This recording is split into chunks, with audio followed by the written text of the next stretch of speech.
Let me tell you about the night my world flipped upside down, all because of a neighborhood scam that turned into a nightmare straight out of a thriller movie. It was around 2 a.m. in our quiet suburb of Brookside Haven, a place we'd moved to last summer thinking it was the perfect escape. Neat lawns, friendly vibes, no city chaos.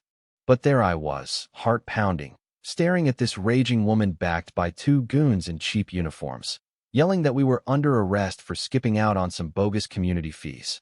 "You're violating everything we stand for," she screeched, waving fake handcuffs like she meant business. I was shaking, convinced we were about to get dragged off, or worse. My wife, Emily, though, cool as ice, like this was just another Tuesday. She looks them dead in the eye and says, "You sure you want to involve the actual authorities?" The way she said actual made them all freeze, like she'd just pulled the pin on a grenade. Little did they know, they'd messed with the wrong housewife, or so they thought. We'd only been in Brookside for a week when Victoria Lang showed up at our door, all smiles and slick folders, calling herself the head of the local association. "Welcome to heaven on earth," she beamed, handing over a glossy booklet that screamed overproduced scam. Emily played it sweet, asking innocent questions, but I could sense something off. Fees that added up to 45 grand a month, plus a fat deposit? "Everyone else is on board," Victoria purred, her eyes gleaming like a shark spotting blood. "Special rate for you latecomers." I suggested we check it out first, but Victoria got pushy, hinting at accidents for non-payers, slow police response, weird mishaps. Emily kept probing. "What's the law behind this? Can we verify?" Victoria dodged, but her mask slipped just a bit. I didn't know it then, but Emily wasn't on break from her job like she'd told me. She was a detective specializing in fraud, and we'd moved here on purpose. She was hunting. Things escalated fast.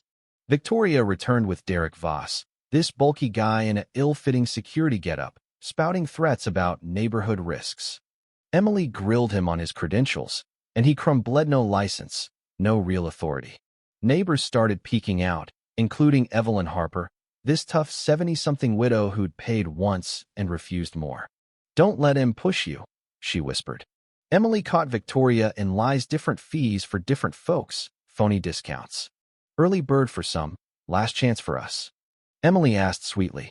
Victoria snapped, "Giving us 48 hours or consequences." I was baffled. Why was Emily so calm, chatting discounts amid threats? "Trust me," she said, that quiet fire in her eyes. She was building a case, documenting every slip, every intimidation tactic. The showdown came 2 days later.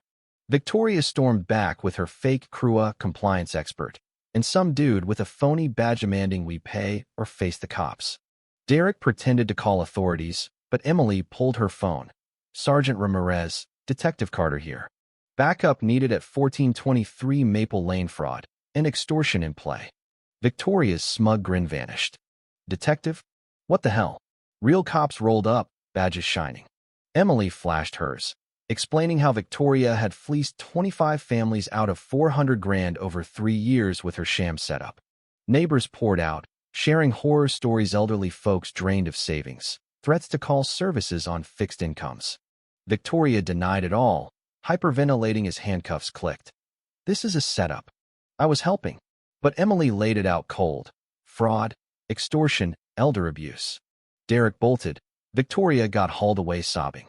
We recovered 85% of the cash. Life savings returned, families breathing easy again. Evelyn hugged Emily. "You saved us all." But that was just the start. Turns out Victoria wasn't solo. Offshore wires linked her to a massive ring. Emily got a tip, 50 grand monthly from Shadows, feeding intel on vulnerable spots nationwide. FBI stepped in. Agent Laura Bennett warned of the Neighborhood Alliance Syndicate, recruiting desperate types like Victoria, skimming 60% of the haul, silencing threats. They'd disappeared others before. Surveillance vans circled our street. Then, one night, I vanished snatched from home, a note left, "Back off, or he pays." Tied in a dingy warehouse 50 miles out, guards in suits smirked. "Your wife's meddling cost us millions." Hours ticked. I activated a hidden GPS in my watch, praying Emily picked it up. She did. But it wasn't just me. 11 other hostages, families of folks who'd poked at similar scams. Emily went rogue, wired up, infiltrating alone to buy time. Face-to-face with the boss, Robert Kane, this polished mid-50s creep in a tailored suede, bragged. We spot the weak, empower the greedy, eliminate risks. Nothing personal. Emily got him monologuing on tape: recruitment, profits, write-offs for troublemakers. Then now, FBI swarmed, Kane's empire crumbling. 47 arrests, 12 billion recovered, hundreds of victims freed. Kane got life. Victoria turned state's evidence for 3 years.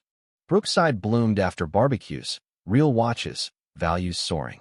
Emily's commendation speech hit hard. Justice doesn't clock out. Her drive? Grandparents scammed out of their home as a kid.